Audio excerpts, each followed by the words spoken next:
माधोपुर नाम के गांव में किशन नाम का एक गरीब आदमी रहा करता था। वो हर रोज सुबह अंडा बिरयानी बनाता और सुबह ही बेचने के लिए निकल जाता था। किशन गांव के बीचों बीच जाकर वहाँ एक साइकिल पर अपनी बिरयानी बेचने का सामान लगाता और वहीं पर बिरयानी बेचता था। किशन की बिरयानी का स्वाद बड़ा ही लाजवाब था। उसके हाथ की बिरयानी अगर किसी ने एक बार खाई तो लोगों को दूसरों के हाथों की बिरयानी पसंद ही नहीं आती थी। और तो और किशन अंडा बिरयानी बड़े ही कम दामों में बेचता था। उसके बिरयानी का रेट था सिर्फ और सिर्फ 50 रुपए प्लेट। 50 रुपए के हिसाब से किशन उस पर ज्यादा से ज्यादा 10 रुपए ही मुनाफा निकालता था। उसे पैसों का बिल्कुल भी लालच नहीं था, इसीलिए किशन सभी लोगों को बहुत ही कम दामों में बिरयानी बेचा करता था। ऐसे ही एक दिन गांव का एक आदमी राजू किशन से, अरे किशन भाई, तुम बड़े ही कम दामों में बिरयानी बेचते हो भाई। मुझे तो लगता है कि तुम्हें अपनी बिरयानी के दाम बढ़ाने चाहिए। अरे राजू भाई, आपने बिल्कुल सही कहा, मगर सोचो, हमारे जैसे गरीब मजदूर लोगों को अगर बिरयानी खानी है तो वो कैसे खाएंगे। इसीलिए मैं लाभ का ज्यादा अपेक्षा ना करते हुए अपनी बिरयानी बेचता हूँ।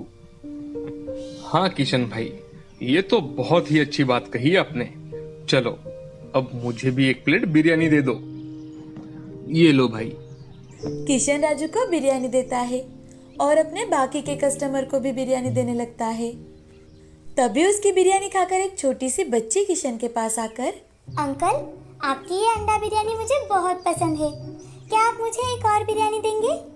घर पर मेरा भाई है ना, मैं उसे भी बिरयानी खिलाना चाहती हूँ। अरे गुड़िया, क्यों नहीं, ये लो एक प्लेट और बिरयानी। ये तुम अपने घर लेकर जाओ। लेकिन अंकल, मेरे पास तो अब पैसे ही नहीं है। अरे बिटिया, मैंने कब तुम्हें पैसे मांगे। ये बिरयानी तुम्हारे लिए मेरी तरफ से है। Thank you uncle. वेलकम गुड़िया। किशन हर रोज गांव के बीचों बीच जाकर अपनी अंडा बिरयानी बेचा करता था।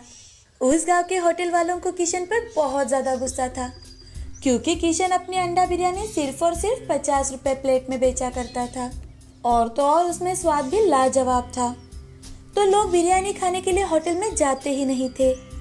सबके सब किशन के पास से ही बिरयानी खरीदते थे। ये सब देखकर एक होटल वाले हरिया को बहुत ज्यादा गुस्सा आता है और वो अपने लोगों से, अरे ये किशन का बच्चा इतने सस्ते में बिरयानी कैसे बेचता है। इसके बिरयानी बेचने से हमारे यहाँ कोई नहीं आता। अब हमें ग्राहक मिलना भी मुश्किल हो गया है।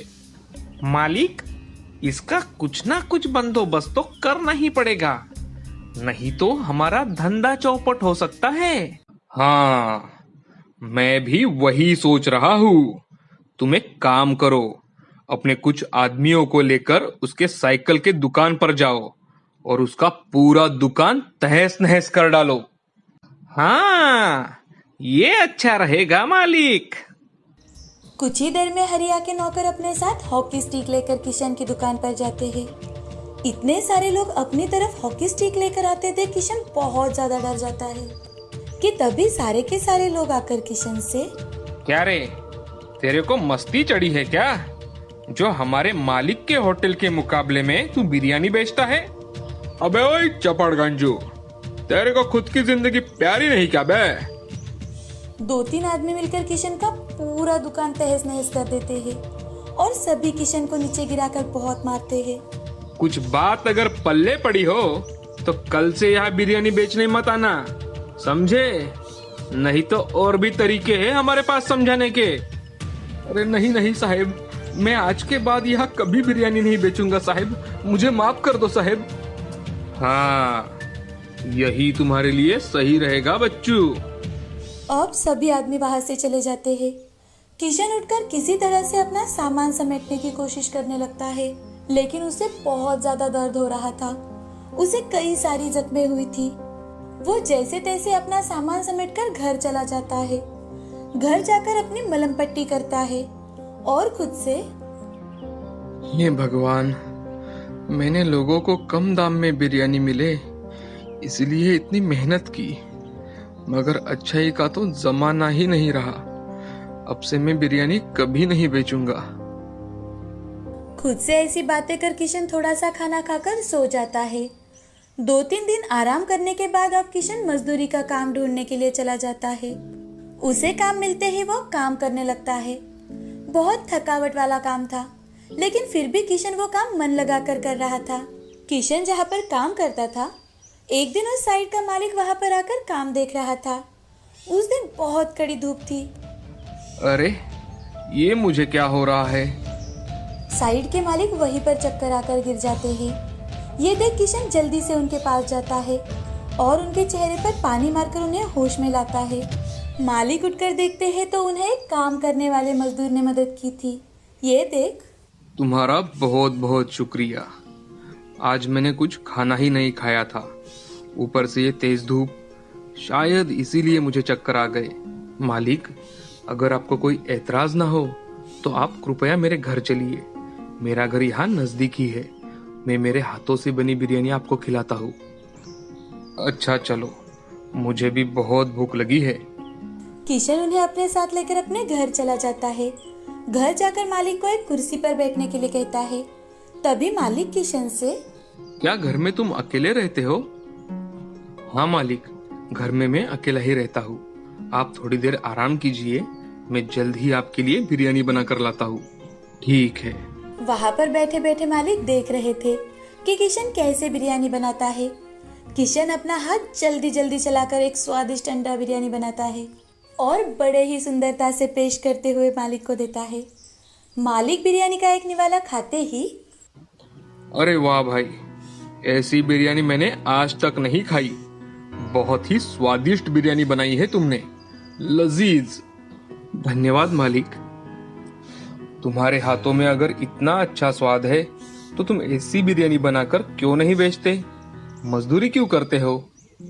मालिक की बातें सुनकर किशन की आंखों से आंसू आ जाते हैं और किशन अपने साथ हुई सारी घटना मालिक को बताता है। किशन के साथ जो कुछ भी हुआ वो सुनकर उन्हें बहुत बुरा लगता है। तभी मालिक किशन से, किशन, तुम एक काम करो, तुम मेरे साथ होटल चलाओ। मेरे कहने का मतलब है कि सारा निवेश मेरा ही रहेगा, और हाँ, मुनाफे में भी मैं सिर्फ 25% लूंगा। मालिक, ये सुझाव तो बहुत अच्छा है, मगर मैंने बिरयानी बनाना शुरू भी किया तो भी मेरी बिरयानी 50 रुपए प्लेट ही बेचूंगा, क्योंकि मेरा बिरयानी बेचने का हेतु यही है कि मेरी बिरयानी गरीब भी खाए। हाँ चलेगा किशन, तुम तुम्हारे हिसाब से तुम्हारा होटल चलाओ। हम होटल का चैन खोलेंगे, उससे हर गांव का हर आदमी हमारी बिरयानी खाएगा। क्या कहते हो? मुझे चलेगा मालिक। तो तुम कल ही शहर आ जाना, ये रहा मेरा पता। बिरयानी खाकर मालिक वहां से चले जाते हैं। अब किशन दूसरे ही दिन उनसे मिलने के लिए शहर चला जाता है और उनसे मिलकर उनसे, लेकिन मालिक, मेरे हाथ की अंडा बिरयानी शहर के लोगों को पसंद तो आएगी ना? हमारे हाथ की बिरयानी मेरे जैसे हमेशा 5 स्टार होटल में खाना खाने वाले आदमी को पसंद आ सकती है, तो बाकी के लोगों को क्यों नहीं पसंद आएगी? तुम चिंता मत करो। ठीक है मालिक, अब तो मैं और भी मन लगाकर काम करूंगा। चलो, आज से हमारे होटल हर जगह खुलेंगे। पहले 1 महीना हम इस शहर में होटल चलाकर देखेंगे, बाद में हमारे होटल हर गांव में होंगे। और हाँ, हमारे होटल हम जिस जगह नहीं खोल सकते वहां हम हमारे होटल के नाम से फूड ट्रक चलाएंगे। जैसा आपको ठीक लगे मालिक, मुझे आपने इतना अच्छा मौका दिया है, अब मुझे बस इस मौके का सही इस्तेमाल करना है। अब किशन अपने नए काम में लग जाता है। नए होटल में उसकी अंडा बिरयानी बड़ी ही मशहूर हो गई। लोग आकर उसकी अंडा बिरयानी खाने लगे। अब उन दोनों ने मिलकर अपने होटल गांव-गांव जाकर खोले। लोगों को इतने सस्ते दामों में अच्छी क्वालिटी की अंडा बिरयानी मिल रही थी, तो गांव के लोग भी किशन से ही अंडा बिरयानी खरीदने लगे। दिन ब दिन वो मशहूर हो रहा था, बड़ा आदमी बन रहा था। ऐसे ही एक दिन किशन अपने गांव में आता है और अपने बॉडीगार्ड के साथ गांव में उसी जगह जाता है जहां पर कुछ समय पहले उसे पीटने वाले लोग खड़े थे। किशन अपने बॉडीगार्ड से, इन्हें पानी मांगने तक मारो। इनको पता चलना चाहिए कि अगर कोई गरीब आदमी अपना व्यापार करना चाहता है तो उसे करने देना चाहिए। इनके जैसे लोगों की वजह से ही आम आदमी धंधा करने का सोच भी नहीं सकता। किशन के ऐसे कहते ही बॉडीगार्ड उन लोगों को बहुत पीटते हैं और उन्हें फिर से ऐसा ना करे इसकी समझ देते हैं। अब माधवपुर गांव में किशन का नाम बड़े आदर के साथ लिया जा रहा था। उसे सभी लोग बड़ी इज्जत देने लगे। किशन से प्रेरित होकर अब गांव के लोग भी अपना अपना व्यवसाय करने लगे, अपना काम करने लगे।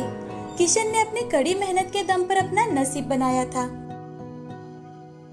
इस कहानी से हमें यह सीख मिलती है कि हमेशा मेहनत करने वालों को अपनी मंजिल मिल ही जाती है और अपने कड़ी मेहनत के दम पर हमेशा हम हमारे सपने पूरे कर सकते हैं।